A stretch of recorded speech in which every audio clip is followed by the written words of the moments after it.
Very, very good evening to you, everybody.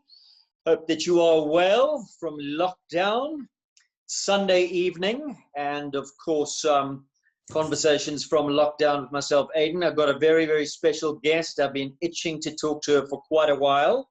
Before we go there, just a reminder again about the competitions that we are running. Last night we saw the quiz evening for all of those who participate. It was lots of fun. I can tell you I came absolutely nowhere, not even on the top 10 in the leaderboard. Anyway, such is life.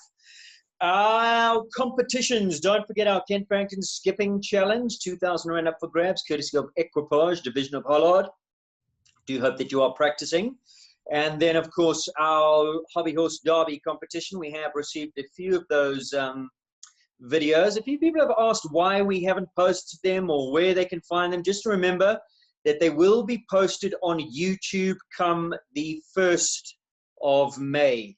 So the deadline is the 1st of May at 9 o'clock in the morning. We'll then upload them all to YouTube onto our Kyalami Park YouTube page in one batch so that it makes it fair for everybody. We don't want anybody there sooner than anybody else, and then they get the opportunity to get more likes just because of the fact that they've been there for longer. So we will upload those on the 1st, and then you can access them. You can find all the details on our Facebook page. That's Kyalami Park Equestrian Facebook page.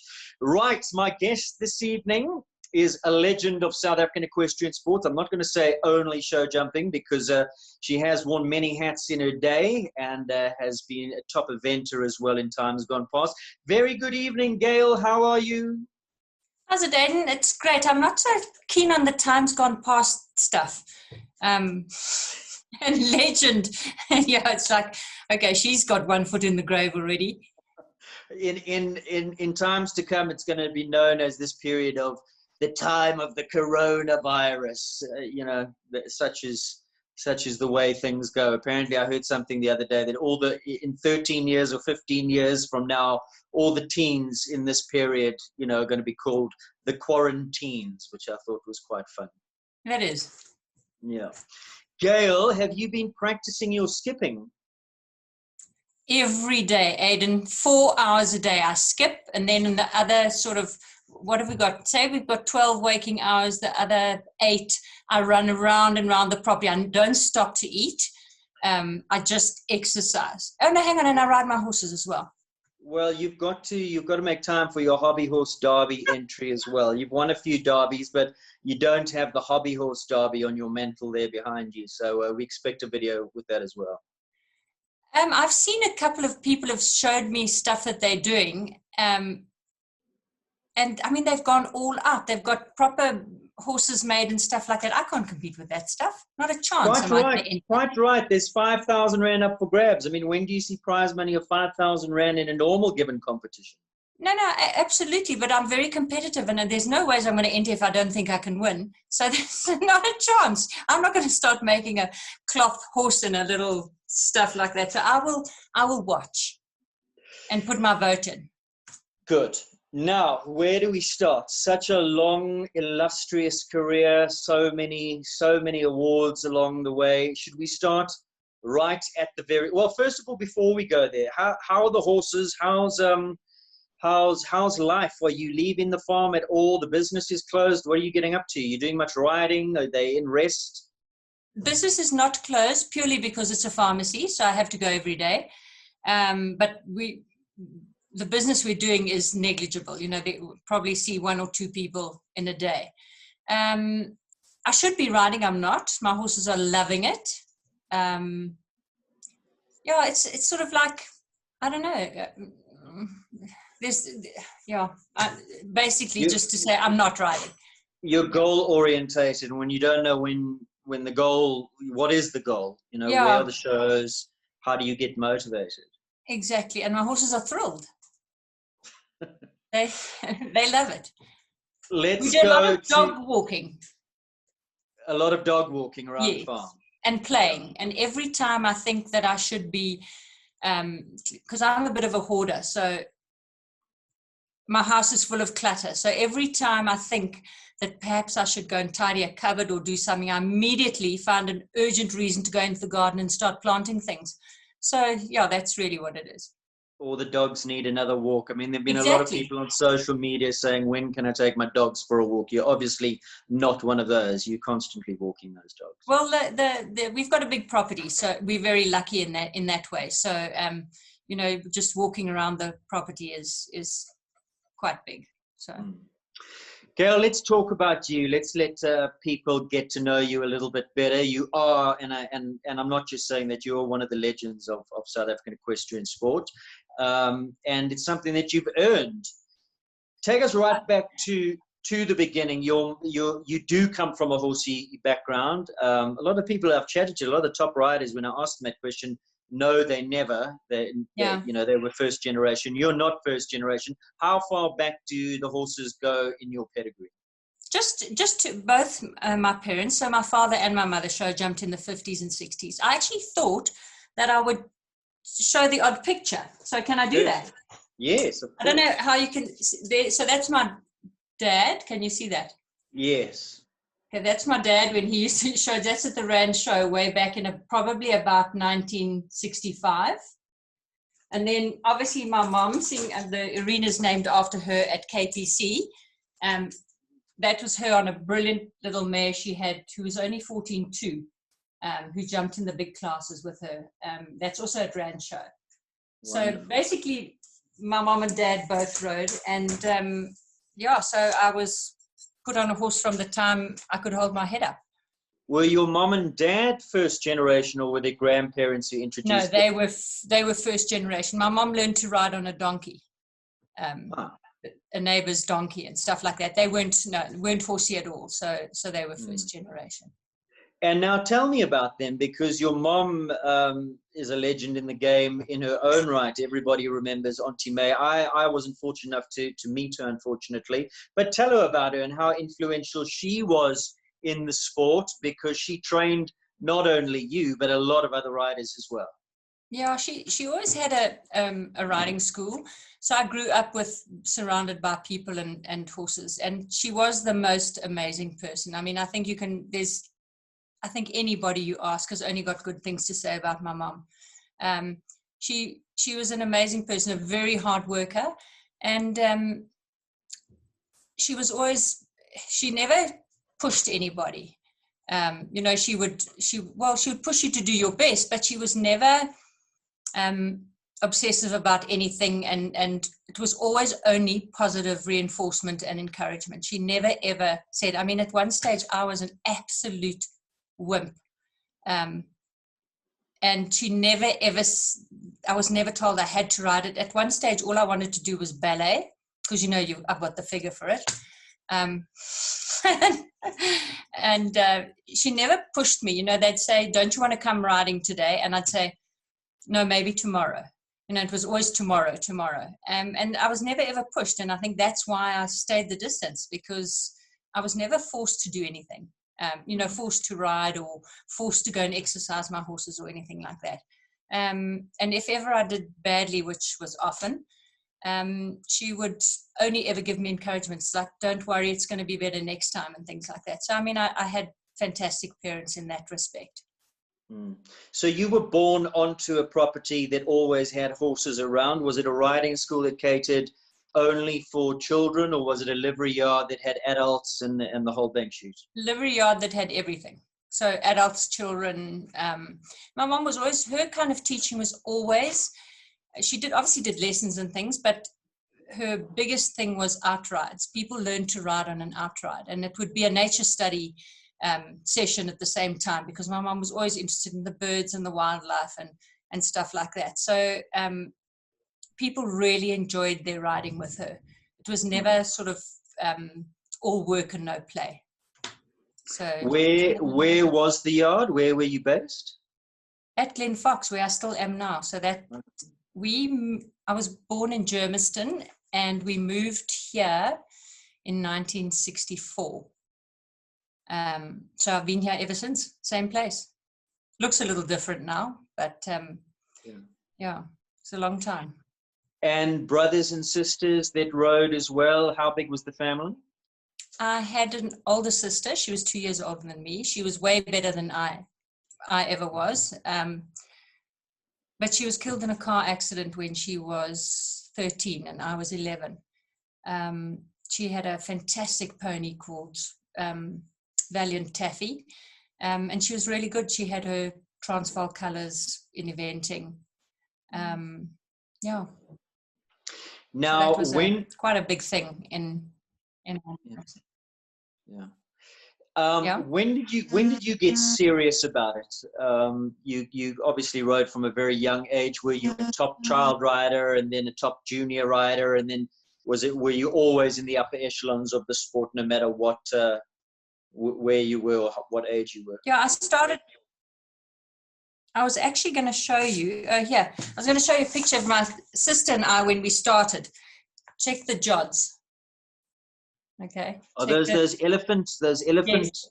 Yeah, the ones with the yeah. I still wear those sometimes. People tease me. Anyway, what was I saying? You see, I'm old. I'm getting old. I can't remember what I was saying. I think you should bring those back. You should bring them back into style. The only thing, they won't stretch, so that could be a huge problem. So, Gail, was it always show jumping? No. Because, I mean, did you start off as a show jumper or as an eventer? No, we started off as absolutely everything. Pony Club was huge in those days. So everybody went to Pony Club. I mean, Peter Gotts went to Pony Club. Everybody. You started through Pony Club, and Pony Club was everything. It was horsemanship. You had to know how to take apart your bridle, put it back together. You had to do, they had different tests and things like that. So people actually became horsemen. It's a lot different these days. There are a lot of kids that don't know the front end from the back end of what they're sitting on, which I think is a bit of a problem. So we started in Pony Club. We did gymkhana, we did showing, we did dressage, eventing, absolutely everything. And probably when I was 7, my godmother was Wendy Armitage, and she had the very well-known pony stud, the Waden stud, and she gave me my first smart pony.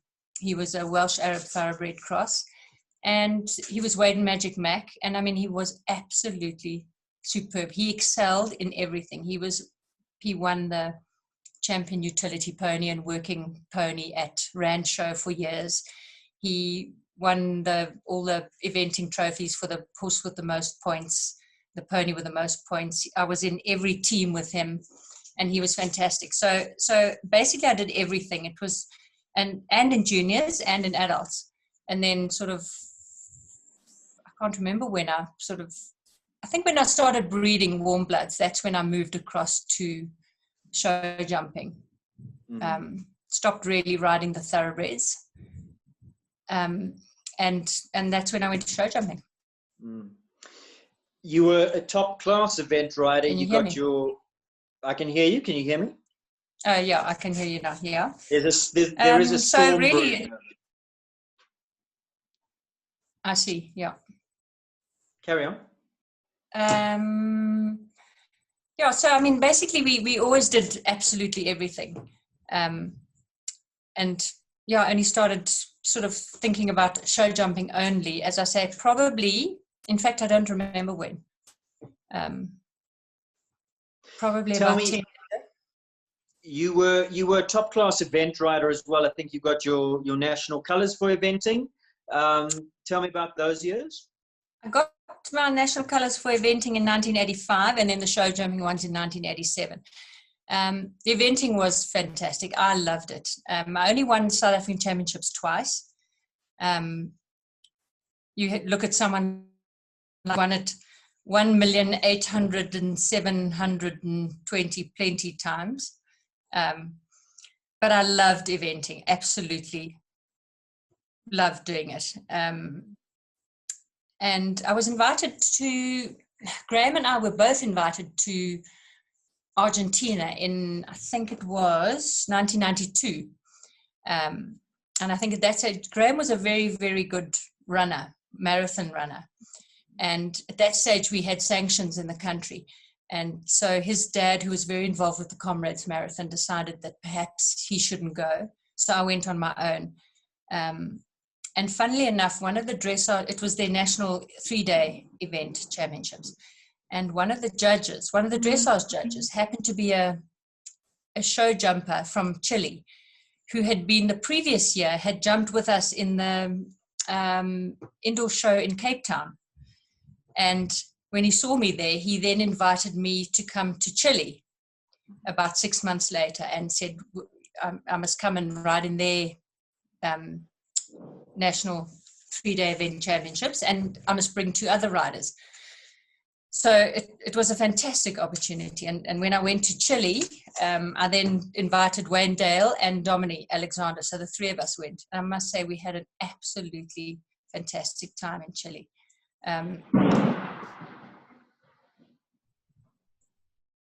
Okay, bye. I'm still here. The lights have just gone out. They'll come back. They're going to come back now. Sorry, there is a storm going overhead. So for all the viewers, I hope that we remain. But for now, we still here. Gail, so you sounded like you were struck by lightning.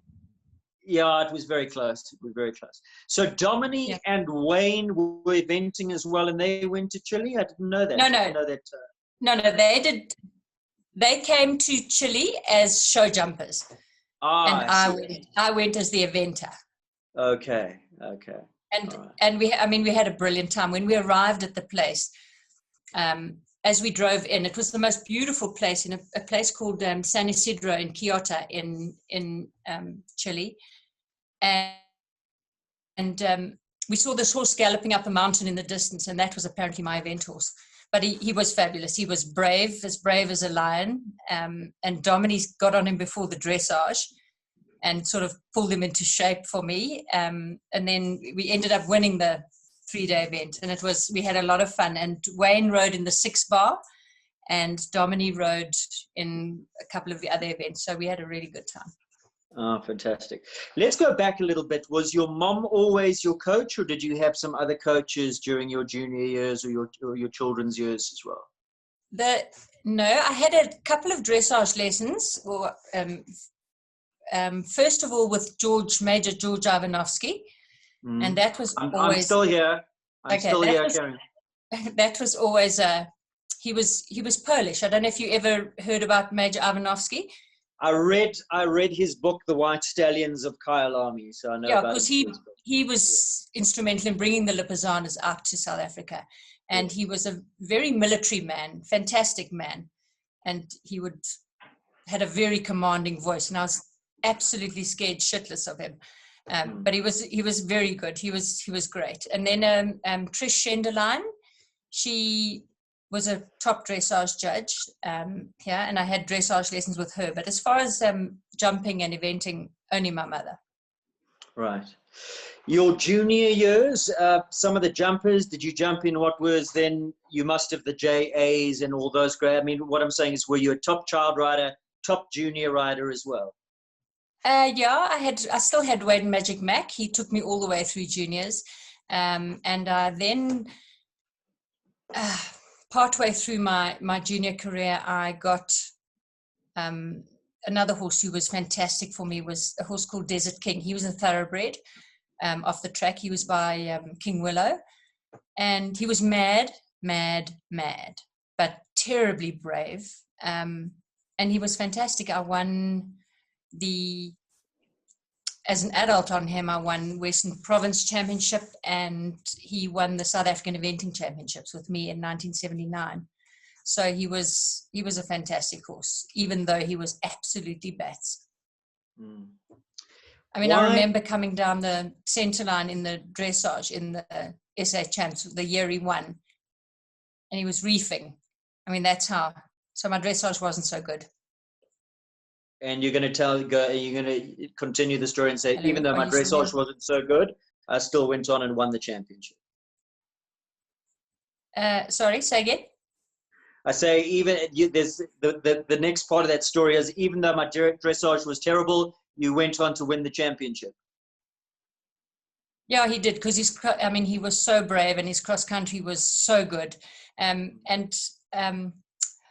Gerald Sadler, Gerald's been running a book on all the big events forever, and Gerald ran a book that day as well. And the only person who would put money on me after my dressage was my dad. So he was absolutely thrilled when I won. Did Gerald give your dad decent odds at least? I have no idea. I don't remember that part of it. Your adult years, first of all, why did you stop eventing? Why did you then just turn to show jumping? And when was that? I think I had horses I started with horses that were really good in the show jumping and careful. And I just sort of, I don't know, just sort of drifted across and decided mainly to do show jumping. It wasn't a specific decision. Also, I didn't have a great event horse. And, my whole thing is if I can't do it well and have a chance to win, I'm not really keen on just making up the numbers. Yeah. Before we move on, schooling, where did you go to school? And you're obviously very, very bright and you have degrees in chemistry. So you were never going to make horses a full-time profession. You were always going to have something else. Yeah, I went to Bryanston Primary and Bryanston High and then to Wits. The sort of normal thing that you do. No traveling after school or overseas trips or training with trainers overseas during your junior years? I did. I was very lucky at one stage. We had someone, a friend of ours, had a friend whose daughter apparently needed to be knocked into shape a little. She was running a little wild in Austria, and he asked if she could come and stay with us. So she stayed with us for about 6 months. Glen Fox there were always people living with us. We had a cottage that it was always had misfits and people who either couldn't get on with their parents or whatever, staying with us. So she came and stayed with us for 6 months. And as a thank you to my mom for that, I got a trip for 3 weeks to ride with Paul Weyer in Switzerland. So that was I was only 14 then, but it was a great trip. I learned a hell of a lot. The biggest problem, Aidan, is remembering this stuff. You bring up something and think, oh yeah, I remember that, but to actually remember, because most of this stuff happened just before the Rinderpest. So it's very difficult. You're not that old, Gail. You're not that old. Yeah, you're right. Going into your adult career, were you still eventing as a young adult, or had you given that up? At what point did you stop with the eventing and turn your hand only to show jumping? I can't remember what year it was, but I carried on eventing. So I won the eventing championship on Desert King in 1979, and then on Ballyrum in 1981. And then after that, I had the Magus, and he was second, I think, 3 times in SA Champs. So I don't actually remember what year it was that I stopped eventing. And I rode a couple of people's horses that I remember I rode Katrina Gill's horse once. She'd hurt herself. And then I rode lovely mare of Linda Stockton's called Wellaway. I rode her once because she'd also hurt herself 3 days before the event or something like that. So I still rode a couple of other horses after I'd finished with my horses. But I don't remember what year. That's way too Now, going into show jumping as an adult, did you hit the ground running and straight into the big classes? Did you have success at the top straight away? Or was it, did you have to work to get there and some of the horses in the process? Well, I had Desert King, who was the thoroughbred. I had him in juniors, and he jumped JA and was in all the junior teams in show jumping. And so then when I went into adults, he went straight into B grade. At that stage, that's what would be 1.30 meters. And then by the next year, he was in the big classes, and he was second in the Derby. The first year we did our Derby, when I was 18, he was second. So he was very brave. So we went basically straight into the big classes. Having had that eventing background, did it serve you well in the Derby? I think so, because, you know, everyone's always frightened of the bank. The bank is nothing. You know, at Sappi or Toyota or whatever it was, whichever year the sponsors are, you have to jump off a bank much bigger than the bank that there is in the Derby. So, yeah, I'm sure it served me in good stead. Can you remember who won it the year that you were second? Gonda won it. Yeah. I think on Honey Girl, I'm not sure, but I think it could have been Honey Girl. It was 1979, I think. Now, the horse that most people remember, I'm scared to use the term back in those days for fear of being chastised again. But you can use it. We all know. By and By. How did By and By come into your life? Yes. How special was he? And tell me about him as a character. By and By's got to have probably been the best horse I've ever ridden.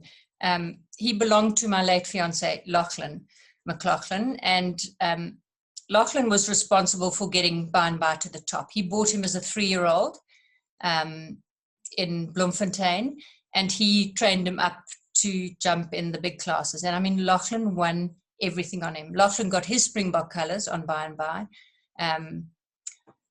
I think he was in the South African team when we always used to have the indoor shows and always had visiting international teams. There was always a team from the States, a team from Britain, a team from Germany. And I think twice Lachlan represented South Africa in those teams on By and By. And he also won the Derby on him in 1982. And then he left him to me when he died. And I then won the Derby on By and By in 1987 and 1990. And he was the most amazing horse. He looked like a warm blood.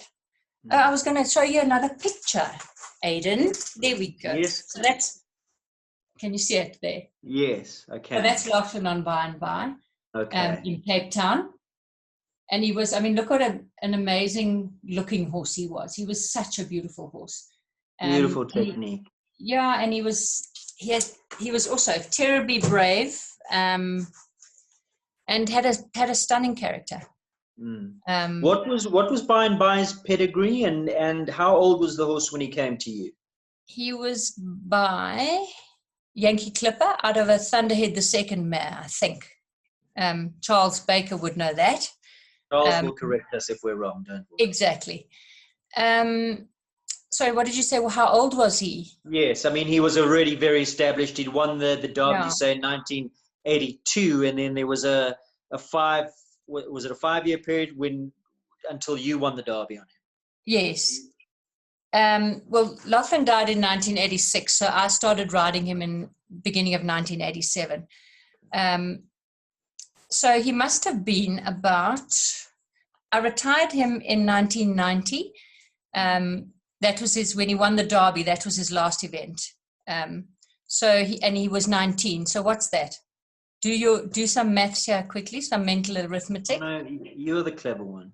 80, 17. So he must have been born in 1970. Yes. Yeah, he was 20. He was 20 when he won the Derby last. So, yeah, he was born in 1970. So he must have been, when I got him, then he was 17 already. Yes. And yeah. And how many years did you have on him? So I had 3 years on him. And I mean, he was amazing to me. At the Sun City Indoor, he won just about everything. He won the Puissance, he won the Gamblers Stakes. I think he was third in the Grand Prix. And the reason he retired was he started to get like almost like a COPD. But he retired, I mean, right at the top. His last event was the Derby, which he won. And he just was a stunning horse. Correct me, you won one Derby on him, or two? Two. Was it one? So Lachlan won. Yeah, Lachlan won one, and I won two. And then the third Derby that I won was Lindenberg. Yes. So by and by retired, who came next? Was it then Time to Dance, or was she only later? Then, yes, then it was Time to Dance. So I got her from Rogan. Rogan and Greg. She belonged to a client of theirs, and I remember Rogan with her. I mean, she was an incredible mare, and he bugged me. He said to me he had a mare that he thought that would suit me, and she was for sale. And I just never sort of got around to going to try her, and he bugged me. And one day he saw me at a show, and he said, "I'm going home now, and I'm going to saddle Time to Dance up, and she's going to stand the whole day tacked up if you don't come and try her." And I did, and I fell in love with her straight away. I didn't even vet her because I wanted her. And she was the most amazing mare. Also, so brave. Very difficult in her mouth. Until I started to ride her in a hackamore, she was quite difficult. I bought her she was jumping what was then D grade, which I think was 1.10 meters. And I think within 2 years, she was jumping in the big classes. She was just a stunning mare. But I think also she'd had such a good grounding. She stayed in the lower classes in the lower grades for a long time. So she knew her job, and she was gorgeous. I used to say she had bees in her head, and every now and again they would get loose, because she could be tricky.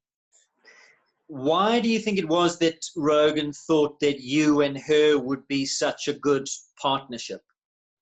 I think perhaps because she was a little tricky, and I've always been quite a quiet rider, and I just think he thought we would suit that my temperament would suit her. Yeah, I suppose. And we want to know the whole Time to Dance story. So you produced her from B grades, took her through the grades from D grades. Sorry, D grades. Took her through the grades in what was 2 years. Yeah. And what were some of the big wins locally? And then I want to know the whole story about taking her overseas, an assault on the World Equestrian Games, your time overseas, ups and downs. Oh, yeah. There were a lot of those. So it took me a while to think about putting her in a hackamore. Her tongue used to come out and flap, and she used to shake her head and not watch what she was doing and things like that. And I mean, the moment she started with a hackamore, she became so rideable. And she was a really, really good mare. And she was second in the Derby. I can't remember what year. She won the Port Elizabeth Grand Prix. I don't actually remember what she won, but she won a lot. She was a very, very good mare. And then we had the opportunity to qualify to go to the World Equestrian Games. And I remember they had qualifying classes in Cape Town and all over the place. And she qualified to go. And as it was Lisa's dream, it was my dream too. And I think it's everybody's dream to go and ride on the international stage. And so I sort of took, I think in total it was probably about 6 months off to go overseas. I went backwards and forwards. Time to Dance actually had 3 colic ops in her lifetime. She had one when she was with Rogan, and then she had 2 while she was with me. And when she went into quarantine in Cape Town, she had to do a 3-month quarantine stint in Cape Town. She still had the staples from her last colic op when she went into quarantine. So it was the whole thing from the beginning to the end was fraught with tension and stress, because I never knew when she was going to colic or what was going to happen. But we flew to Holland. I must say that was an amazing thing. It was the first time I'd ever flown with a horse and things like that. It was an amazing adventure.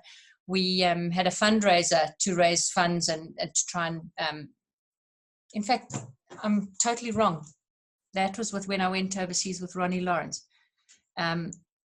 I rode in, what I wanted to say, so before we go Time to Dance, just when you talked about international, riding internationally and everything, in 1992 it was that Ronnie and I were invited to ride in Olympia in London and the Paris Indoor and Mechelen in Belgium.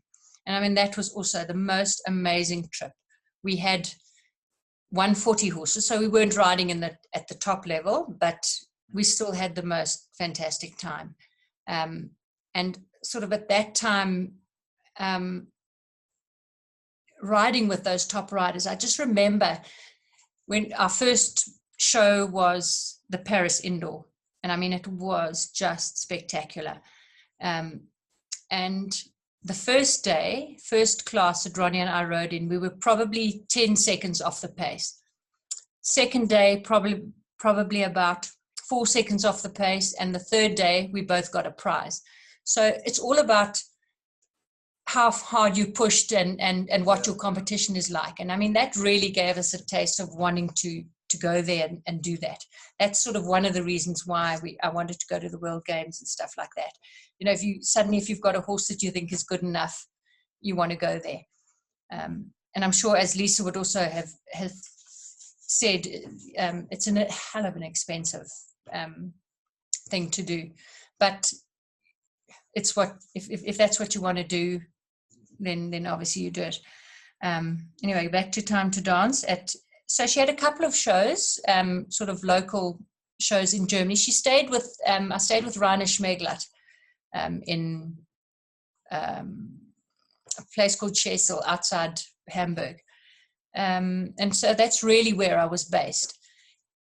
And it was a 24/7 thing because I was so worried about Time to Dance and her colics and you know, the horses never go out there. It's from stable to walker to arena to ride, back to stable, those kind of things. And Time to Dance was used to being turned out the whole day. So they gave me one small paddock. So either I rode her out all the time or put her in the small paddock and stayed with her all the time. So it was quite an isolating trip because in the team, this was in 1998, the team that was eventually chosen was Dave McPherson, who lived in England, Jonathan Clark on Lord Davidsab. Now, Jonathan trained, he was staying with Dave while he was campaigning overseas. And then Bruce Dure was living in France at that stage. He was the third member, and then I was the fourth one. And I was in Germany. So we were very separate, and we did everything sort of on our own. And I must say, it was the loneliest time because, you know, I remember telling you about my mom, how encouraging she always was. And here I am overseas. Doesn't matter how old you are. Here I am overseas and you go and you have a pole. You know, we all know if you don't have a great round, you beat yourself over the head with it. Beat yourself with a big stick. And my mom was always one who would just say, don't worry, it'll be better next time. Wasn't so bad and stuff like that. And now I was overseas on my own and you have a crap round and suddenly there's no one there telling you it's all going to be okay. So it was quite lonely. And I remember and at the back of your mind, you're working out how much that crap round has actually cost you. How much that pole was, the value of that pole as you've now spent all those hundreds of thousands of rands to get there. Yeah, no, it was not good. And another thing, very good friend of mine, Zamira Rexroth, they were fantastic to me when I went overseas because her father helped me find a car and they lent me their two-berth. So I traveled all over Europe with a two-berth and Time to Dance. And every time she got into the two-berth to travel, and I'm talking about we went to Pinerolo in Italy, we went to Geneva and Lucerne in Switzerland. I went down then I eventually had to go to Rome. We traveled to Belgium. Every time, so they were all long trips. Every time she got in the horse box, she stopped eating and stopped drinking. So I was beside myself, stressed with everything. So that on top of everything else, I remember when the team was chosen and I phoned Jonathan in England and we chatted. And he said, so how what are you feeling? How are you doing? And I just started to bawl. And then the next thing, Jonathan was bawling on the other side. And we were both like, oh, we were so lonely. And it's a hell of a thing. It's a hell of a thing being on your own. overseas, overseas in that kind of environment, when, as I say, with that kind of competition and stuff, and you so uncertain of what you're doing and whether what you're doing is right. Yeah. So it was quite a thing. Out of interest, did the mare colic at all while you were over there? Thank the Pope, no. So that was really lucky. You know what, I was so worried about, because they don't feed grass like we do in Germany. They feed silage. And we used to silage being fed to cattle, and here suddenly is this like slimy fermenting stuff. And I thought, oh my hat, what's it going to do to Time to Dance? She loved it. It. I mean, I still managed to buy at huge expense, buy grass, which I gave her a lot of as well, but she loved the silage. So out of interest, why did you choose to base at Rhino? Why didn't you choose to base it maybe, where Jonathan was, so the two of you could have done it together, or did it just it wasn't logistically feasible? I think I wanted to be in sort of more central in Europe, because the distance, to travel every time from England across to Europe, I think would have been much even more expensive.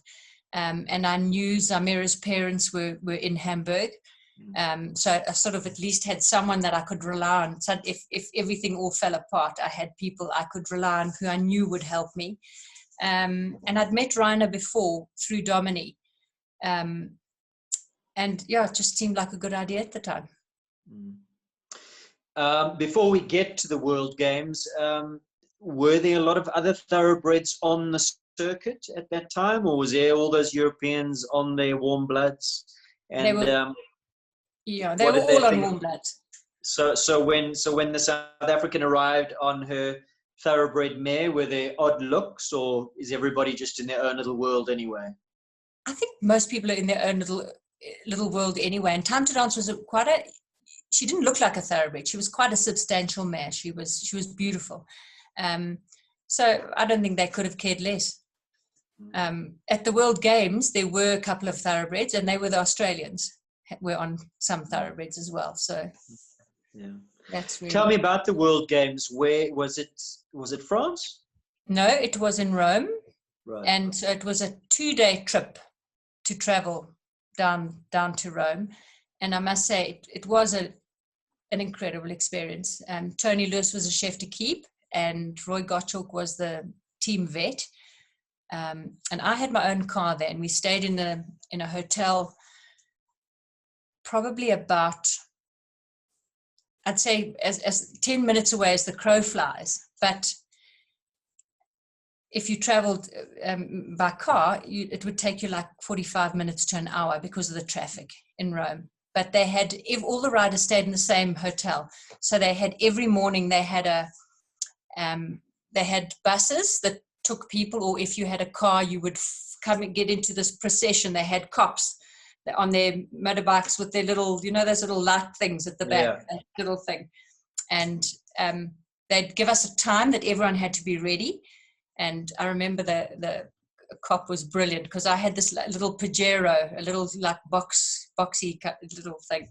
And I always had to be straight behind the cop and then the buses. And he'd look and make sure that everyone was in line, and he'd point to me and he'd go like this and point like we're going. And man, he would put foot. We went through those streets. We loved it. I mean, I remember Tony Lewis, Tony and Rose, his wife, always came with me, and Roy. The four of us always traveled in my car. And I mean, they all got this royal wave. They would just wave because everything would stop. These cops would have the sirens going, and there would just be this procession through Rome to get to the stadium. And, everyone would have big eyes looking at these cops in this procession, and we all just gave the royal wave every time we went past. We loved it. But in the evenings, when you wanted to come back to the hotel, we had to find our own way back. And that always took like an hour and a half, because we got lost every single time. But it was a lot of fun. How did the show go from a competition point of view, as an individual and as a team? Figuratively, I crashed and burned. I remember the first day, practice day, Jonathan and I we were quite low down on the order to go, and it was absolutely bucketing with rain. The open stands, the steps just looked like a waterfall. The rain was coming down, and both Lachlan and I don't know what I'm doing here. Jonathan and I looked at each other and said, "Look at this rain, we're not riding in this." Next thing you see Hugo Simon on ET canter into the ring in the pouring rain, and Rodrigo Pessoa, and we thought, oh, okay, no, maybe we'd better go and jump. I was very intimidated. I remember before my round, the courses, the jumps were huge. They were absolutely enormous, and but I didn't think we couldn't do them, because I mean she was such a brave mare. And until we were in the practice arena, and Tony was helping me, and Jos Lansing had that big bay stallion called Calvados. I think it was Calvaro. Can't remember, one of the two. And there was this oxer that he built in the practice paddock that you could have driven a double-decker bus through and not seen it. And he cantered at this slow pace, cantered and sort of gave his horse about 6 strides and cantered slow and just popped over it. And I just threw my hands around and said to Tony, well, I can't do that. And he said, don't worry, my girl, just relax. You're going to be okay. I mean, but it intimidated the hell out of me. And I got inside and I just ran her off her feet. I overrode everything, which made her start to back off. And so, I mean, she jumped really well, but I didn't qualify after the first round. Jonathan was definitely the best of us there. Do you put that down to just experience at that level? If you'd given yourself a little bit more time in Europe, do you think things could have gone better? Yeah, the biggest thing, Aidan, is that the shows that we could get into to ride at were not even close to the same level. They talk about now 5-star, 4-star. There were no stars in those days, so there wasn't that sort of level. But we never got to the major shows. Lisa did a lot of smaller shows, and she did 1 or 2 big shows. So she knew what she was in for. I mean, when we walked into the arena and saw the size of those jumps, we nearly shat ourselves. I mean, they were absolutely huge. And I certainly, and Bruce hadn't jumped jumps that big before. And so it was just intimidating. Yeah. Did you bring her back after that, or were there any more shows in Europe? No, I didn't go to any more shows after that. I came home, and she came home, I think, about a month later, because she had to do quarantine there for a month before she could come home. I would never have left her. She's a fantastic mare.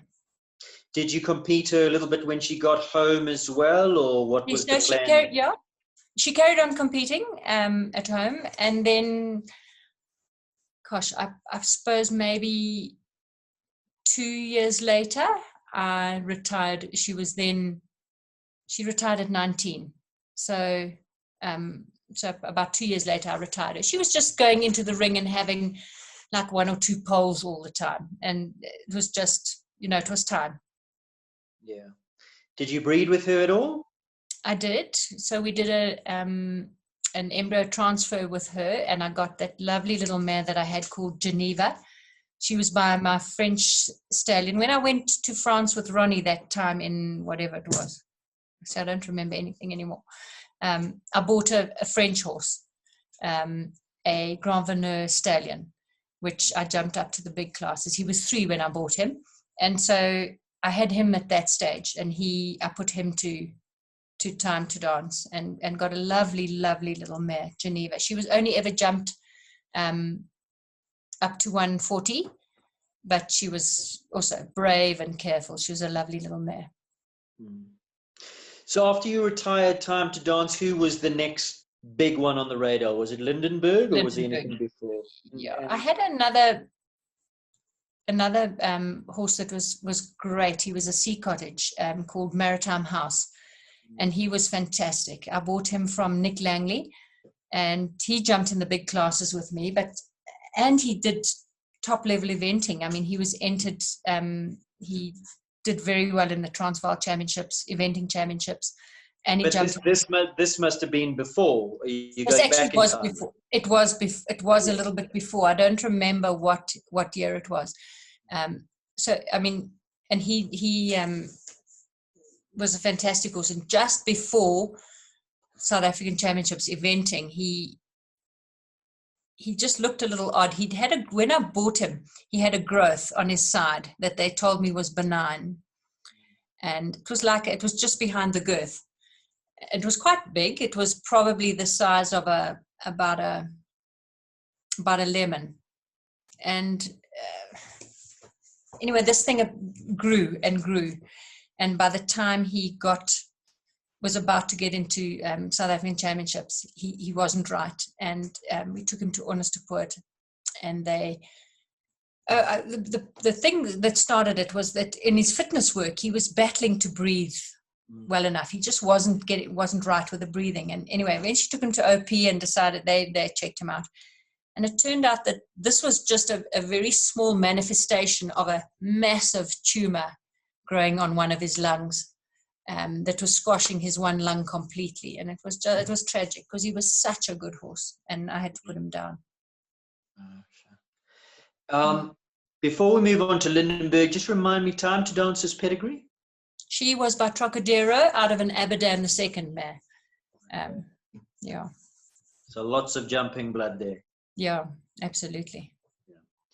Did Lindenberg come straight after Time to Dance? Was there a crossover? Did you have her in the ring when you got the ride on him? Because he was, I think Bryce rode him to B grade or something. Yes, Bryce rode him up to 130. He was bought. Arnfred Granisberger imported him from Germany. He was a full sister to Lady Weingard. That was Marcus Beerbaum's top mare that he rode at the World Equestrian Games. So he was a full brother to her. And Arnfred imported him as, I think it was a 2-year-old. And I remember when he brought the youngster out, when he brought Lindenberg out, I can't remember whether it was how much later it was, but a whole bunch of us, including Rogan, went to Arnfred's place to check out his new stallion. He invited us all to come and look at him. And he put him in the jumping lane, and he put up an oxer, a big oxer, for him to jump. And Lindenberg jumped it and just tipped the back rail, which fell. So Arnfred walked in and he bent down and picked the pole up. And as he was lifting the pole up above his shoulders like this to put it back on, Lindenberg came up behind him and popped over him and the pole and the whole oxer. That's when we knew he could jump. I mean, he was absolutely amazing. He had an incredible jump, Lindenberg. Yeah. And this guy wasn't a dwarf, was he? No. Arnfred was a big guy, a really big guy. So Bryce was riding for him at that stage. I mean, I'd always had a relationship with Arnfred. I taught him for quite a while at one stage. And Bryce brought Lindenberg up from nothing up to B grade. And then Bryce moved on, and Arnfred asked me if I would ride the horse. In fact, it wasn't Arnfred. Arnfred had died at that stage. It was his wife who asked me if I would ride Lindenberg. And yeah, we got on really, really well, and he was fantastic to me. I mean, he won the Derby, he won the Outdoor Grand Prix twice, he won the Gauteng Championships, he won the Western Province Championships. When I got him, he had a water jump problem, and I built our own water jump, and it took a long time to get him confident, and I could never, ever take him for granted with the water. I always had to go and show it to him, and I could never cut in short or do anything like that. He had to know. He was a very intelligent horse, and there was no tricking him about anything. He had to trust. And I mean, he was stunning. He was beautiful to ride, easy to ride, and very careful, and had a fantastic work ethic, which he passed on to his babies. He was quite cheeky though, wasn't he? But in a playful way. He wasn't malicious or. No, he had a fantastic temperament. He was cheeky. He'd nip you if he possibly could, if you weren't watching. I mean, we used to play Cindy, who's been with me for 22 years, I think now, who's came here as a stable manager for my mother, and she stayed on. And we used to play with him in the paddock. In his paddock, he had two big trees, and we'd go and each stand behind a tree and then run from tree to tree, and he'd chase us. I mean, if he'd ever caught us, he probably would have killed us. But I mean, he was such a playful horse, and I think he had a lot of fans in show jumping. I mean, I've got pictures of the year he won the Derby. He had all his fans had his name written on a poster that they held up and stuff like that. And he I mean, people loved him because he did have a lot of character. At what stage, Gail, did the World Cups come to South Africa? Was he still competing in the early days? Did you jump some World Cups with him as well? I must have. Yeah. I'm sure I did. I can't remember how. Yes, definitely, because because I did some World Cups on Time to Dance. So yes. Okay. Yeah. All right. Not that I won any on him. And what happened to Lindenberg? Lindenberg, he was 19 when he retired, and I think it was the year after he retired, he got West Nile, and it was terrible. It was just a terrible, terrible disease. So while I'm on the on this thing, just to say to people, I mean, I think you only realize how serious the West Nile is if you lose a horse to it, because it had been around for years already, and some people had already been vaccinated. It was 2010 that he died. And some people had already been vaccinating for a couple of years. We hadn't even heard about West Nile until Lindenberg got it. And it's a desperate. I mean, it's carried by the Shuni. It's a Shuni virus. It's carried by a mosquito, and it's neurological. So they eventually are unable to stand, unable to breathe. It was terrible. It was a terrible, terrible thing. On that, it's not mandatory to vaccinate for West Nile. A lot of people don't do it. It's not. A lot of people don't do it, which I think is so foolish, because it's a major thing. Ever since Lindenberg died of West Nile, medical research, they research every single year. They're doing tests and seeing what proportion of mosquitoes have the virus and things like that. And one really sobering fact. So from that time on, it's mandatory in our yard. You have to vaccinate for West Nile. And every month, guys from medical research come and trap mosquitoes, and they go and test to see how many mosquitoes we've got. And it was about 5 years ago, 4 or 5 years ago. You know, you always think, we all always think, the moment you got the first frost, great, no more horse sickness, no more West Nile, no more viruses. It's not true, because we'd already had 2 big frosts, and they came and collected mosquitoes, and there were far more than there had been like 2 months previously, and a lot of them had West Nile. So it's a scary thing, you know. There are no hard and fast rules. Obviously, one rule, well, not such a rule, but obviously the more rain we get, the more likely we are to have all the viruses, horse sickness, West Nile, etc. Whenever there's a spike in rain, there's a spike in number of cases of horse sickness in West Nile. Yeah, correlates to the breeding cycles of these little buggers. Yeah. After who was next? Was JFK the next big one, or after Lindenberg? I think so. Yeah. I mean, Lindenberg was probably the last great horse. Yes. Superstar horse that you've had. But you've had JFK. He's been a soldier. Sting has been a little bugger that's put you on your backside a few times. But tell me about your string that you've got now, because JFK he's a solid campaigner, but there was that injury. I think I was in the commentary box where we saw it happen. But he's back on. He's on the road to recovery. He's back in the ring. Yeah, he was back in the ring, and then last year was a write-off, a disaster for me. I had a stupid accident getting off a horse and broke my... Tell us about that. How did that happen? Gosh, can't be sure. This is a note. This is what you learned the first day in Pony Club. You see, this is what happens now. We don't have Pony Club. So exactly. They teach you this the first day. Before you get off the horse, take your feet out the stirrups. That's not what they tell you. Don't throw your leg over the front of the horse. That's exactly what they tell you. And, you know, I was looking at a video the other day of another thing. Time to Dance I won the Mercedes Riders Championship on her in 1996. That's when we...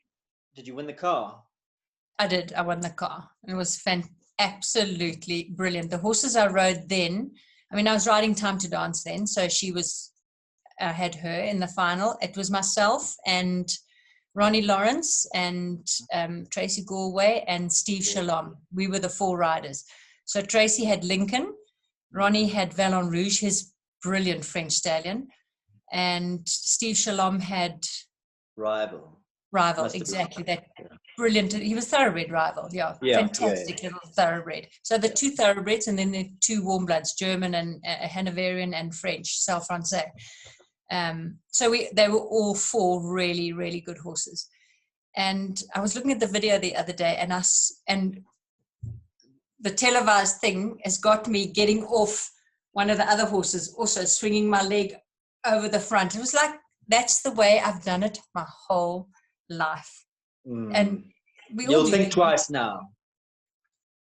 I do think twice, but probably after when I came back from the broken wrist, probably my first show was Bloberg, and the first time I got off one of my horses, I got off like that again.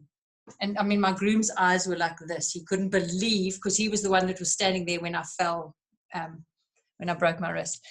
And probably at Bloberg, about half the time I got off correctly, and half the time I still swung my leg over the front. But I've stopped doing that now.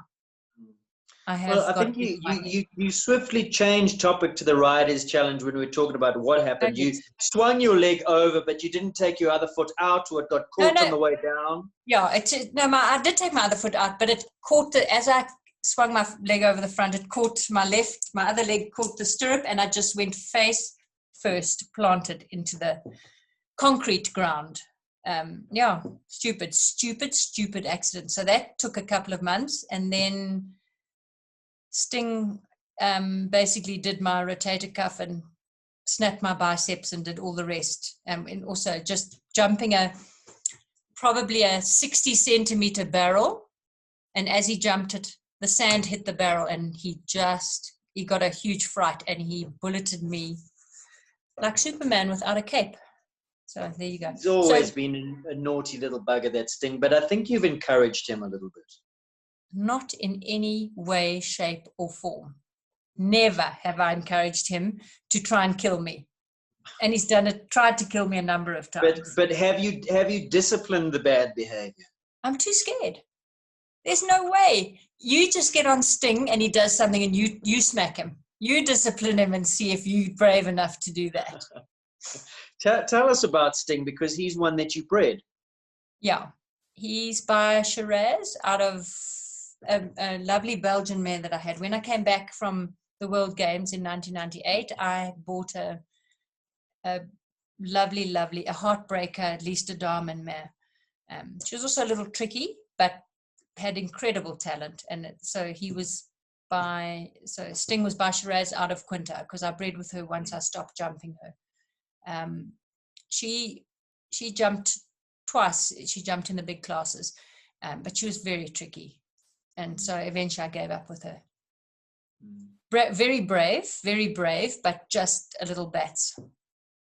So you've got the Shiraz Staccato, which are known to be a little bit a little bit cray, and then you've got the least Dom and Quinta. So you thought that was a good combination, and you've landed up with Sting.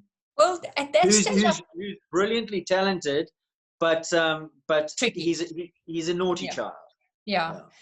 I thought that Shiraz would bring a bit of coldness to the mix. Who told you that?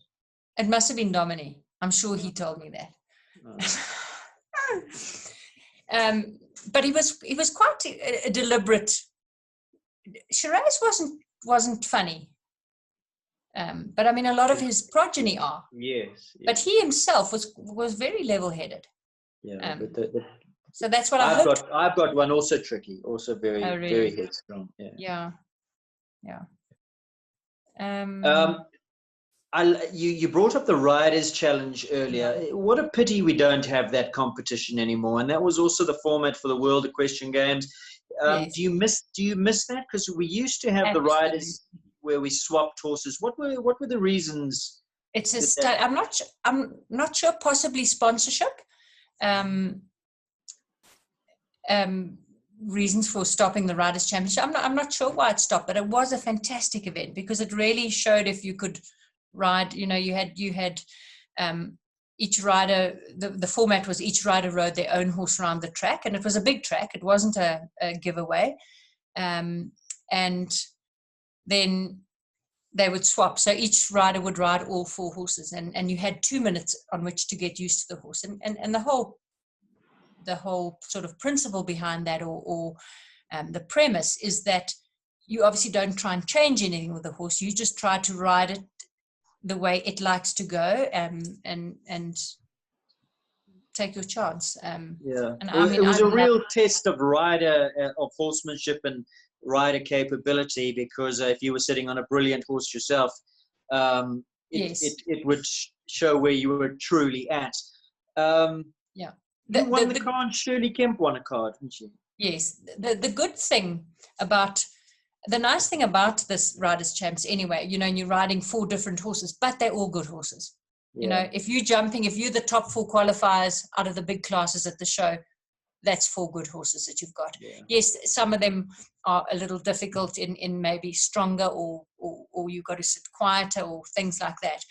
But I loved that competition because, I mean, all the horses. Valon was exceptional. Lincoln was exceptional. Rival was also an amazing little thoroughbred. Time to Dance was such a good mare. So all the horses were really good. And for those who don't know, you had to jump 4 clears to win the car. Yeah. And I think it was only ever done twice, yourself and Shirley. And Shirley, yeah. I just remember, you know, Rogan helped me. He was my number 2 at that show. I asked him if he would help me because, you know, you need someone on the ground. And our whole game plan was just that I was just going to be quiet and trust the horse. Because, you know, the biggest thing, you get onto a strange horse jumping it at that level, and you think, you know, you don't know the horse. So you think, oh, I'm going to have to ride it harder. And you know, we all know that the difference between a clear and a knock at that level is this much. So you have to trust the horses. You have to sit quiet and ride them the way they want to be ridden. So, and that was the biggest thing. I trusted all of them because I knew they were all really, really good horses.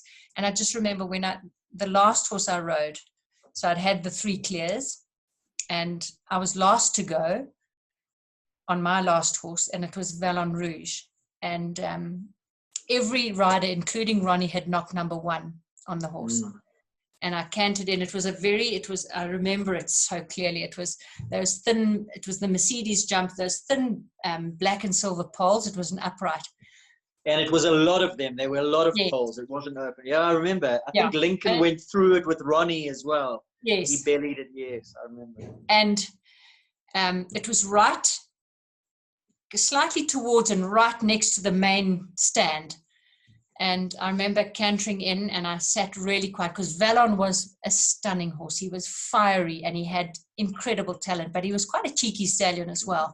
And he could grab the bit and run a little. And I remember really cantering him very quietly into the first first jump and sitting very quiet and not putting any pressure on him whatsoever.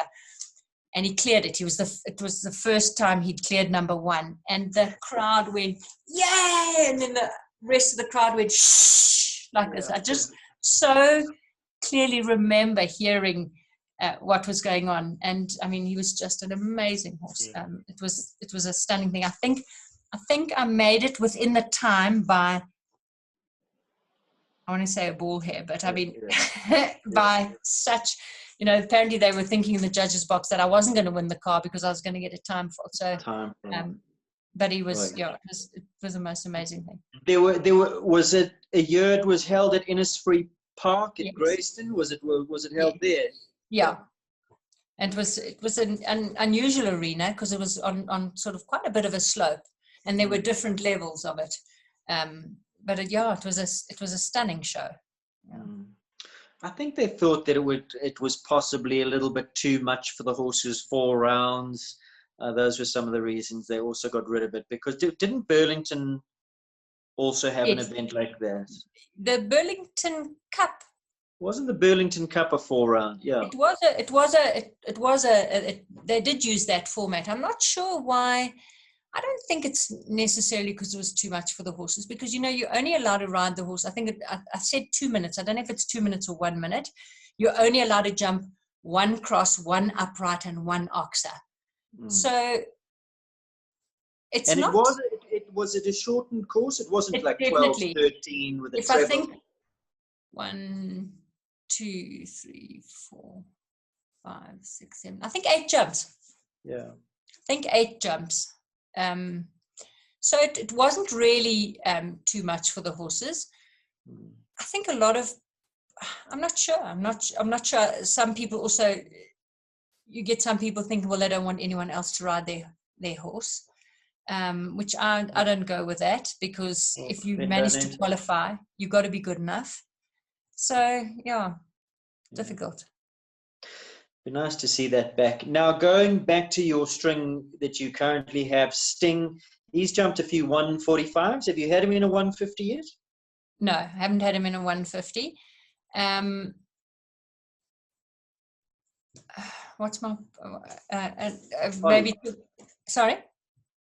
I thought you were saying who's my other horse, Oloroso or JFK? Oh no, yeah, Oloroso's been fantastic. He's the same age as JFK. They're both 17. Which is quite scary to think that they're both 17. He's been jumping. Been jumping 140 for quite a few years now. But he's definitely, he's at the end of his career, and so is JFK. JFK had a whole year off with his tendon, and then I had last year off, so it's been a bit of a waste. And then I've got the best of the best is Casino, who I also bred myself. He's by Consuelo out of a Lindenberg mare that I had, and he's just amazing. He's careful, he's brave, so he's my next big hope. And Sting, if we ever get to ride and go to shows again, and if I'm not too old. Well, we don't know. Let's hope. But Sting, will he see the big classes, or do you think 145 is where he's at? No, Sting could do it with ease. He's the most amazing. He's got the most incredible athletic ability. Very elastic. It's up to me. It's up to me what I do, and all these sort of having the whole year off last year, and then now this is a hell of a long time off. It's difficult to sort of know where you're going to go and what you're going to do again. So especially for us older riders. It does take a little bit of a while. It's a confidence game. It's getting back there doing it. Do you still get nervous when you ride, or have you ever gotten nervous? You did tell me you were a wimp as a kid, but your mom didn't press you. But do you suffer from nerves ever? Does it get in your way? When I say I was a wimp as a kid, for about a year I was, and then I got brave. I do definitely get nerves, and I think if you don't get nerves, you've got to be brain dead. And I think the proportion, you're always nervous in a good way. I've never been sick nervous, like I don't want to do it nervous, because I think Except for that time when Jos Lansing cantered down to Oh that, yeah, that I know. wide Okay, odds no. at the World Games. Okay, I could have been sick nervous then. But you know, you sort of get in and you go in and you do the job. And it also depends on the horse that you're on. You know, if you've got a brave and confident horse, it makes the world of difference. The horse is everything. I think it's been proven over and over. If you could pinpoint one that gave you that confidence, which one would it have been? By and by. But so did Time to Dance. She was also terribly, terribly brave. JFK is terribly brave. I've had a lot of really, really nice horses. Wade Magic Mac, my pony, was fantastic. He was really brave. Desert King was stupid brave. And I think you do need a brave horse. You know, it's about a horse wanting to do it with you. You need to have a partnership. It's not about, if a horse doesn't want to do it, I don't want to do it. Yeah. How long do you give yourself to establish a partnership with the horse? A lot of good riders will go, well, you know, I've got the talent, I've got the experience, I've got the skill set that I will make any partnership work. But it doesn't work like that. There are just partnerships where one man's meat is another man's poison, and Absolutely. one person who's brilliant will get on with a horse, and another person who's just as brilliant but in a different way will just not get on that horse. When do you go, okay, this is just not working? Well, it depends on if you're stubborn like I am and you think you'll fix it. You think that eventually you'll have to get it right. And I think a lot of that is not so much that you think you're good or anything like that. It's a case of you form a relationship with a horse and you form a partnership. And I mean, if I ride a horse for a while, I don't want to let it go. You know, you form a relationship. So I think that's one of the big reasons why you go on and on and on. I mean, a couple of times I've been told by the odd friend saying, why are you carrying on with that horse? It's because a horse that you don't get on with or a horse that's not good enough, it affects all your other horses. It affects your good horses. If you've got a horse that's a little chicken or just not brave enough, you start to have to override them, and you start to override your good horses, and you don't separate the two. It's very difficult to separate horses from each other. So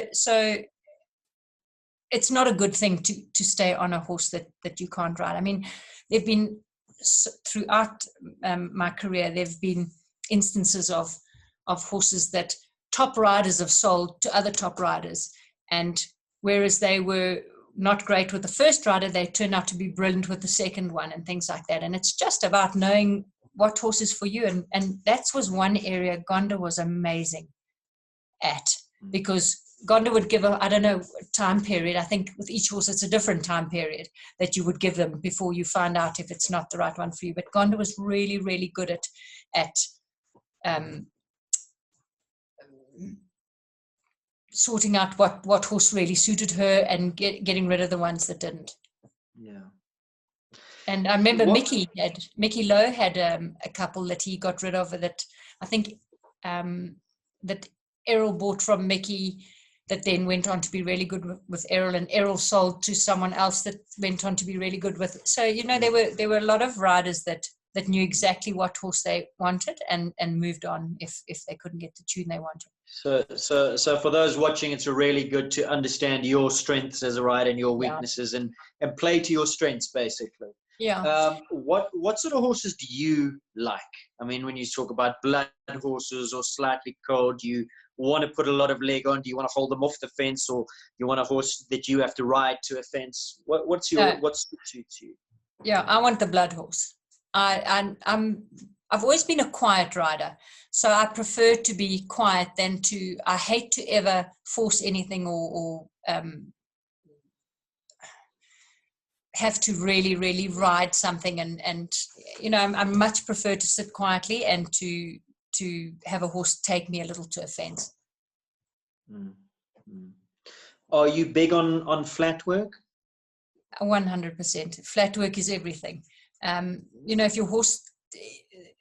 you think of the way show jumping's changed over the years, with the lighter poles, the safety cups, all those kind of things, the distance, the tricky distances and things like that. A horse has to be 100% obedient. It doesn't matter how talented they are. You can get with a horse that's really talented. If they're not that obedient, you get away with it for a while.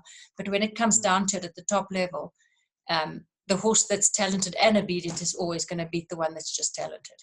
And they need to listen. And that's where your obedience comes in. You've got to teach them on the flat. They need to be able to create their own balance. They need to be able to be quick at changing things, to lengthen, to shorten. All those things are so important, and that you can only do on the flat.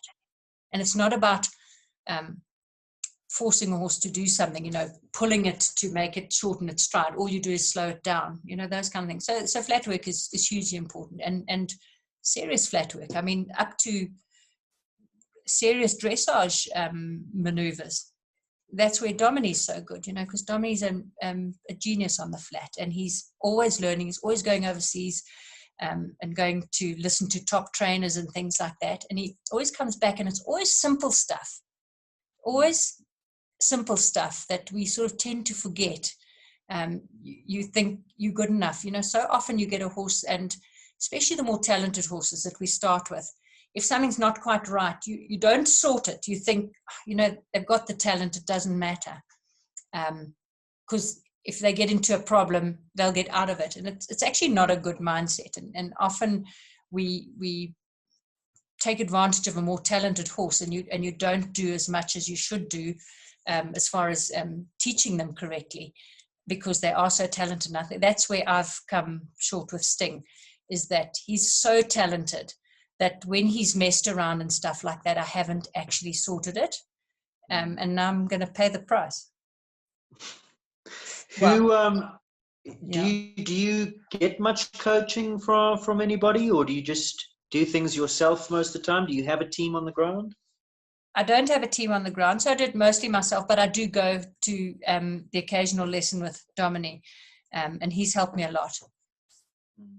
Because I really like his work ethic and the fact that he's so big on the flat work and the obedience and stuff like that. Yeah. What is the ultimate jumping horse? So I say this, I watched many years ago now when Michael Matz was still riding, I think he was riding Chef at the time, and I saw a documentary on him, and they asked him that question, and he said, well, it's the ultimate jumping horse is like the perfect chicken broth. And he said, by that, I mean, you have to have a balance of broth, which is bravery, and a balance of chicken, which is sensitivity. Too much chicken, they become too sensitive and they scare themselves. Too much broth, they're too brave, they have poles. Would you agree with that? Does that still ring true from all those years ago? Yeah, it's always true. That's always true. You want a horse that's brave, because if you think of these the top classes, how good the horses and the riders are, and how difficult it is to win a class. So you're going to take chances. The more you want to win and the bigger the competition, the more chances you're going to take. You have to have 100% trust in your horse, and your horse you have to know that if you turn really sharp, and it's got to really try its hardest for you, that it's going to. So that's where the bravery comes in. You have to have a brave horse. And it's exactly as you said, if the horse is too brave, they're not going to be careful enough. So the chicken part is the care, and you need care.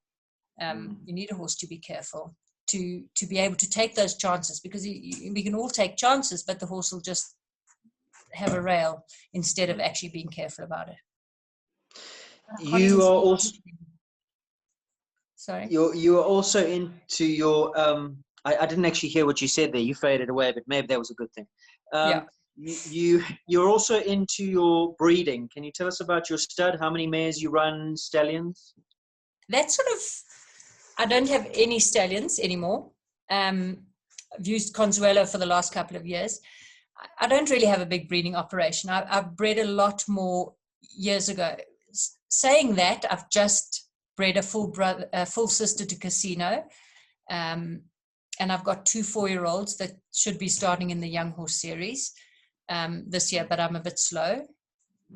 So they're not really ready yet.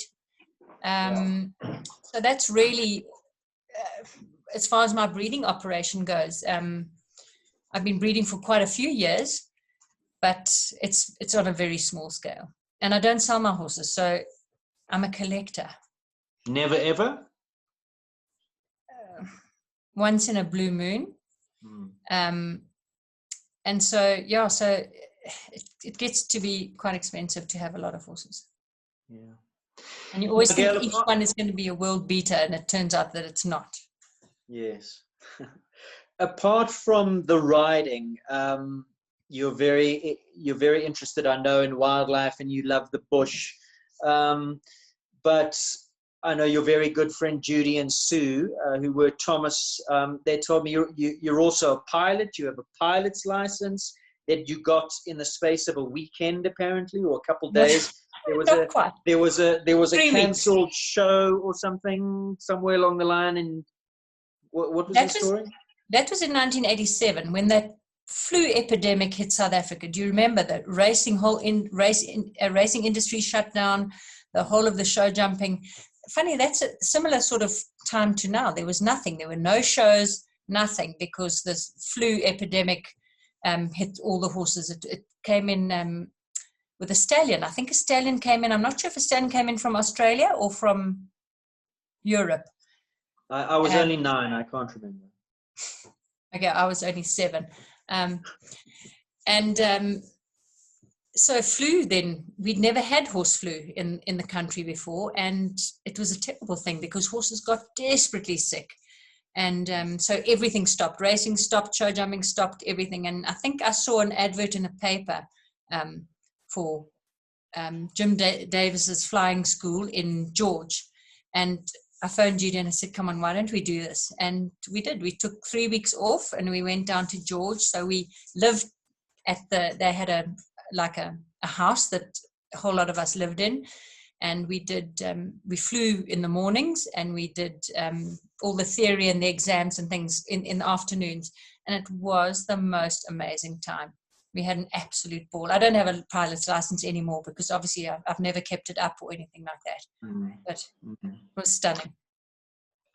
You take me as somebody who loves to read a lot. Are you a big reader?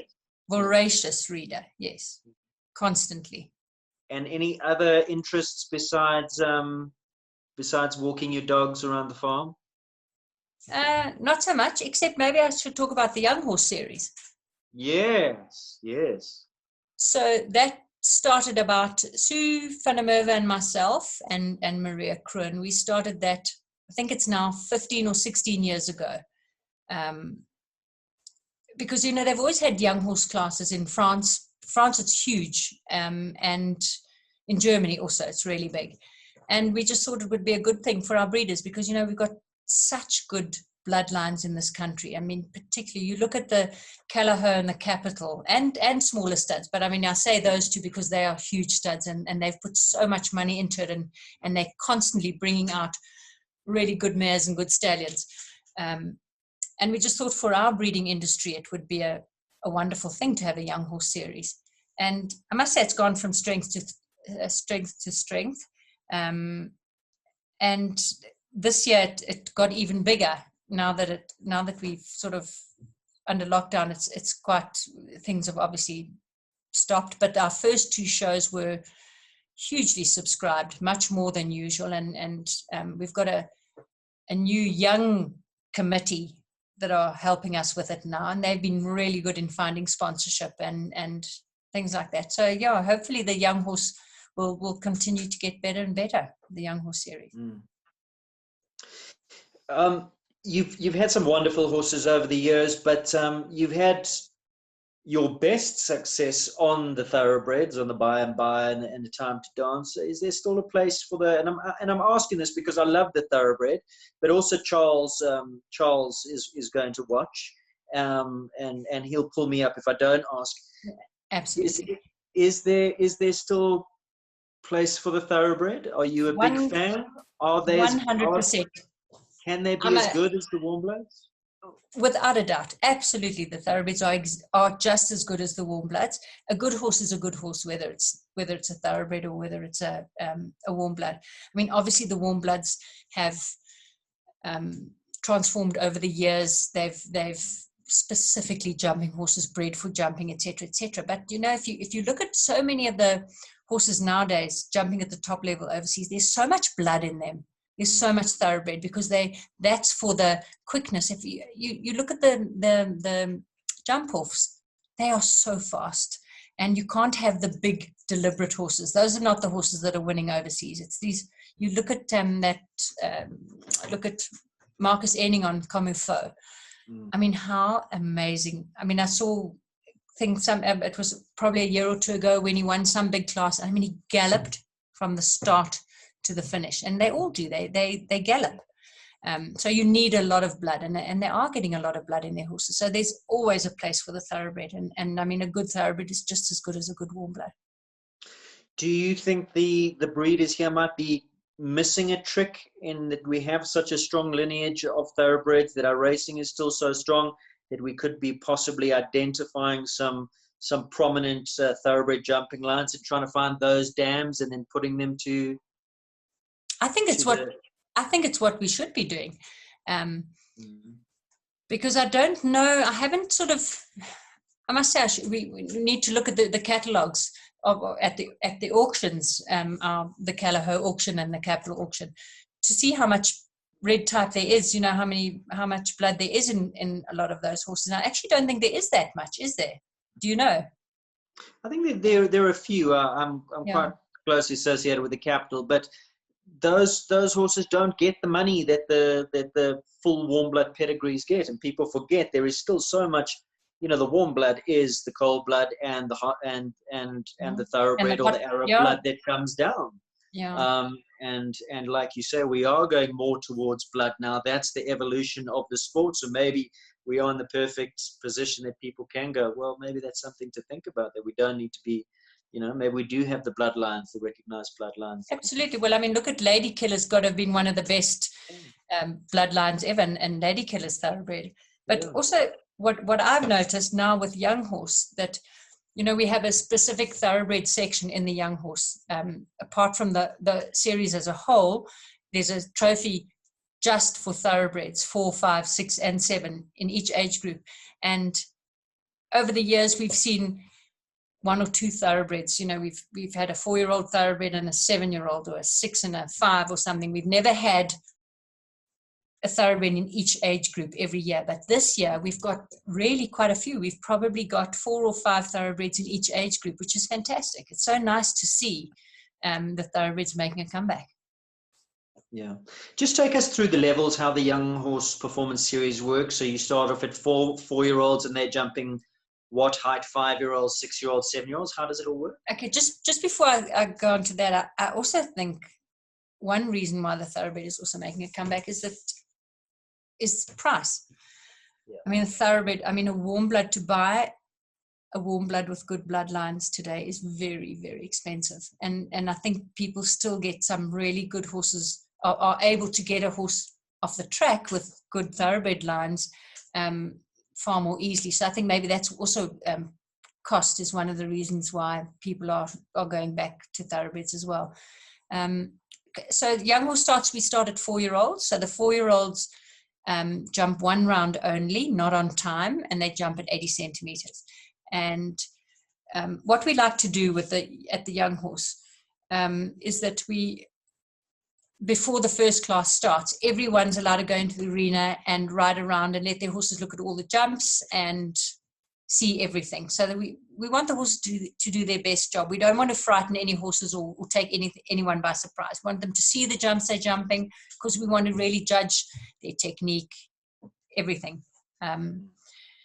So 4s are at 80 centimeters. 5-year-olds start with 2 rounds. They have a normal round and a jump off.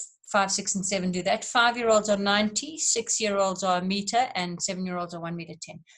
We've had flack from people, mostly those who are able to import horses, saying that we jump too low. I don't think any horse has ever been ruined by jumping too low. It's not a hardship for a horse to jump below the level that it's capable of. And especially with our horses and with thoroughbreds, we don't start them as young as they do overseas. So, I mean, you can get a 4-year-old in Europe that's jumping 1.30 m already. And I just think that's, it's insane. It's insane as far as the softness of their bone and their growth plates closing and things like that. I think it's well, possibly the flip side of that is that short career. You don't, they don't have the longevity, you know, the 12, 13-year-old, they're winding up their career. Yeah, absolutely. And if you think about, when I say Time to Dance, retired at 19, By and By retired at, he won his last derby at 20. I think it's very easy to push horses too quickly, and especially the warm bloods, because they are, a lot of them, depending on their bloodlines, and we've got stunning bloodlines here, they are talented, and I think a lot of them get pushed a little too quickly, and so I don't think. I already say I only start riding them occasionally at 4 years old. Yeah. But we started off the young horse with only 5, 6, and 7, and then lots of people wanted 4-year-olds, so that's why we put it in. But to me, it's the nursery school that you need to really be not be working your horse too much. It shouldn't be jumping too much, all those kind of things. So, yeah. Now, any titles? I'm asking if there are any titles that have eluded you that you'd still like to win, because I mean, how many derbies has it been? How many South African championships? Is there anything that you haven't won? I haven't won South African championship show jumping. I've been second 3 times. Okay. But I think that ship has sailed. Well, with that attitude, it probably has. You know. No, maybe Casino's the one. Get your head in the game here. He's the best. Exactly, he's the best of the best. I'll get my head back in the game. Once we can do things again, hopefully, we'll see. Yeah. So there are still boxes to check. Are you as motivated as you ever were? No. Well, I mean, now I say I want to win SA Champs and not really, Aidan. You know, I've had a fantastic career. I've had stunning horses. And it's sort of like, I don't have when I go in the ring, I'm just want to be just as competitive as I always was, but it's not it's not the be all and end all of everything now, like it used to be. And I mean, I love going to the bush. And if I've got a chance, it's like going to Botswana or going to a show. It's not a difficult decision. I love going to the bush. So I mean, I've had a fantastic show jumping career and eventing career, whole riding career, and things have changed a lot. I mean, we were talking about it the other day. A couple of us were talking about it and just saying it's got so big, and so I think it's got so much more impersonal these days, show jumping. You know, if we think about how we used to travel, we used to go to the Royal Show at Maritzburg. We used to go to Tongaat. We used to travel for 2 major shows. There was the Cape Indoor, and then there was the Protea Show, and all those things we used to. And so the whole same group of riders traveled everywhere, and everyone was really close, and it was such a sort of tight-knit community. Yes, you had different factions and things like that you're always going to have, but it was a lot more, everyone used to go and do the same thing after the show and things like that. And a lot of that is gone, and I think it's way more professional now.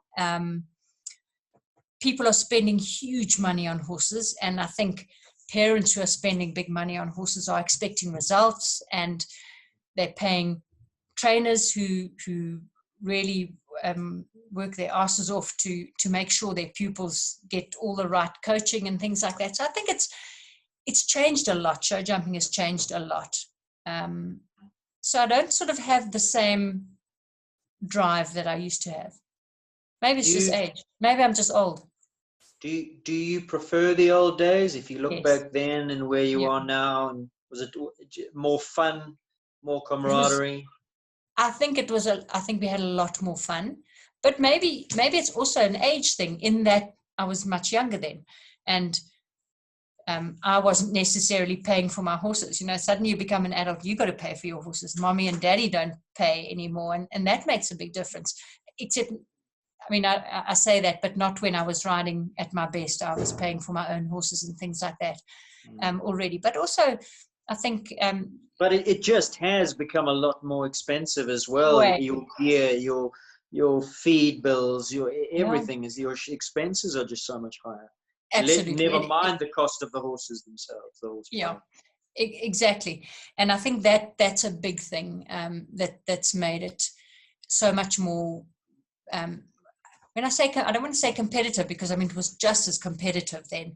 But I think it's definitely more impersonal now. Do you think that's a problem because of the expense of the sport, that it's driven, it is now becoming so an amateur sport? And the reason I say that is rich amateurs are going to do very well because they can afford the best horses, whereas the best riders aren't necessarily going to be sitting on the best horses and get driven out of the sport as a consequence. They just can't afford. If they've got a good horse, they're going to get offered a big price. They're going to sell that horse. They're going to start again. Yeah, I think so. You know, I can't remember who it was that was saying a while back. I was talking about it as well, saying that when Pony Club was a big thing, when we were all younger, you know, you had to do everything. You had to know how to clean your horse. You had to know how to do all that. I swear that very few young riders know how to clean their horse correctly, which brushes to use, how to use it, elbow grease, etc. Because also, as I say, it's become so much more competitive. That school, there's so much more pressure on kids at school, so they've got extracurricular things. So if they're going to go and ride their horse, the horse has got to be saddled already. They're going to get on one. If they're a good rider, talented rider, and they've got enough money, they've got 2 or 3 horses, so they're going to have to, it's like one after the other. So they don't spend time with their horses like we used to. And who's going to be the coaches in 20 years' time? The people who haven't done all that, don't know how to groom a horse correctly, and those kind of things. It's almost a little bit like the horsemanship side has been removed from the equation. Exactly. You know, that just because you could be a top rider, but you could be a very lousy horseman. The two don't seem to go part and parcel anymore. Yeah, to be able to, you know, to me, you've got to be able to be a horseman to be able to analyze why things are or aren't going wrong and things like that. And I hope I'm wrong. But well, I mean, what's happened to Pony Club? Where is Pony Club? Do we have a Pony Club anymore? Has it been replaced? I don't even know. I believe we do have, but it's sort of, it's so much more for the kids who only do sort of recreational riding and things like that, and maybe the kids that can't necessarily afford a smart pony or things like that. It's become it's a very money driven sport now, whereas before it was much more emotional sort of connection and things like that. I think I really am generalizing, but it's definitely moved far more professional, you know, in that I think a lot of, you know, a horse costs this much, I've got to get my 2 cents worth, you know, it's got to do this, we can't just mess around and just do it for the love of the sport. And I think that's when you say, am I still driven and do I want to win stuff? I'm still very competitive, but it's like, it's so much an emotional thing for me. And if I don't feel like, if I don't feel like it, I won't do it, you know, that kind of thing. And I won't put pressure on my horses and things like that. So that's really why I've slowed down so much. It's sort of, it doesn't mean I don't have to do it, and I don't have to do it in this time period. Do you think you'll ever, I mean, you're a professional businesswoman, but do you think you'll ever turn to coaching once you're not riding anymore, just to keep a foot in the game, or once you've decided you're retiring, that's it? It's the bush, and you'll have something. I've no idea. I mean, I do coach a bit now, but only like 1 day a week. Yeah, I'm not sure. And then growing up as a young girl, some of your role models, idols? Definitely Gonda. I mean, Gonda's got to be one of the best riders we've ever had in the country. We've had some stunning riders. I mean, Peter Gotts, Mickey Lowe. We've had brilliant, but Gonda's always been. Whereas Peter and Mickey were seat of the pants guys. They had amazing talent and everything. Gonda had the talent, and she made sure everything was squared off. Everything went according to plan. And I mean, she's also huge onto her flat work and obedience and stuff like that. And she's got to be the best rider we've ever had in this country. I would take it a step further and say possibly one of the greatest lady riders the world has ever seen. Oh, I mean, absolutely. I think she would be in the top. Yeah, I don't think people, and that's part of the reason for doing the series. When you mention Peter Gotts and Mickey Lowe, the younger generations, the young adult riders won't remember those names, and I just think that is such a travesty. We're getting Mickey. We were actually supposed to have him today, but he's not as technically savvy as he could be. So he's got to go. He didn't realize he didn't have a camera on his laptop, so we'll get him. But Peter, we're going to get as well. That's fantastic. And, you know, those were my heroes. Those were my heroes growing up. So that's why we were doing this as well, that people will remember, because they were some of the best riders in the world, the likes of Mickey and Peter, what he was able to do, getting on a horse he'd never ridden and go to the Olympic Games and hold his, I mean, just genius. No, absolutely. Peter was the most amazing rider, and so was Mickey, and we've had a lot of really, really good. I mean, you got to go further back, and I never saw David Stubbs ride, but I mean, he was one of the top riders with my mom. He rode at the same time as my mom did, and I mean, David tells the most, you would know, amazing stories about things that happened to him when he rode. So we've got such a history in this country of really, really good riders.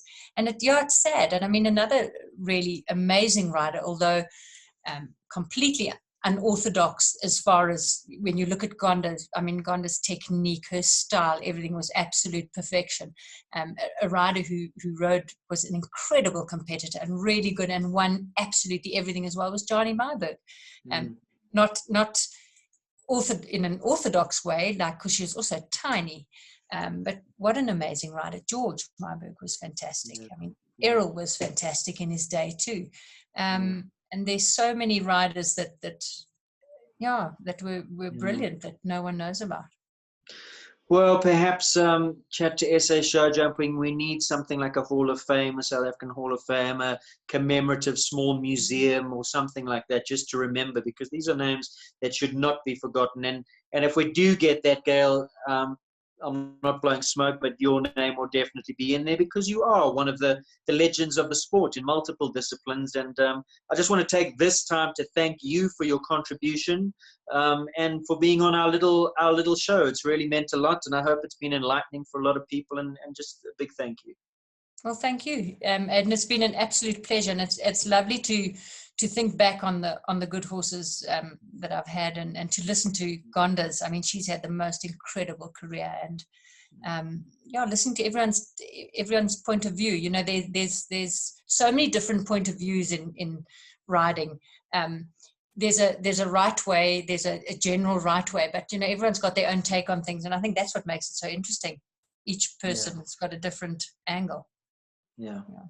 Well, it's not over. We hope we hope that you can tick that SA Champs off your bucket list. I'm going to be rooting for you. You've got Casino. We look forward to Sting, seeing him back in the ring, and we look forward to all of us being back at shows. Absolutely. When this is all over. Gail, it's been wonderful chatting to you, and thank you very much. Enjoy the rest of your Sunday evening. See you soon. You too. Your dog has been popping up in the background constantly, and I think it's calling you. Yes. He's been at the discord trying to get out.